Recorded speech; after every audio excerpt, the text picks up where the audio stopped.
பயங்கரவாத தடை சட்டத்தின் கீழ் விளக்கமறியலில் வைக்கப்பட்டுள்ள கிழக்கு மாகாண முன்னாள் முதலமைச்சரும் தமிழ் மக்கள் விடுதலை புலிகளின் கட்சியின் தலைவருமான பிள்ளையான் என அழைக்கப்படும் சிவனேசதுரை சந்திரகாந்தனின் பிணை மனு இன்றைய தினம் விசாரணைக்கு எடுத்துக் கொள்ளப்பட்டது.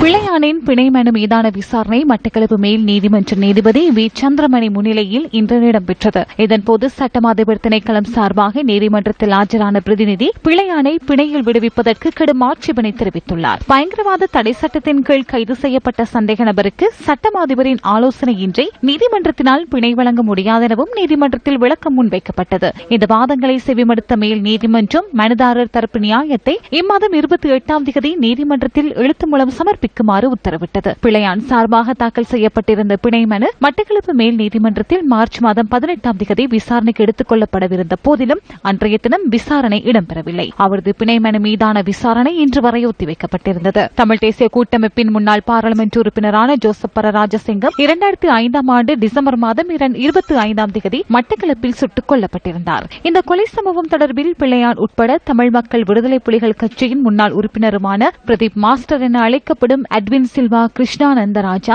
கஜன் மாமா எனப்படும் கணநாயகம் மற்றும் ராணுவ புலனாய்வு உத்தியோகத்தர் எம் கலீல் ஆகியோர் கைது செய்யப்பட்டனர். இவர்கள் மீதான வழக்கு விசாரணை மட்டக்களப்பு நீதவான் நீதிமன்றத்தில் தொடர்ந்தும் நடைபெற்று வருவதுடன் அடுத்த தவணைக்கான விசாரணை எதிர்வரும் 6ஆம் தேதி இடம்பெறவுள்ளது.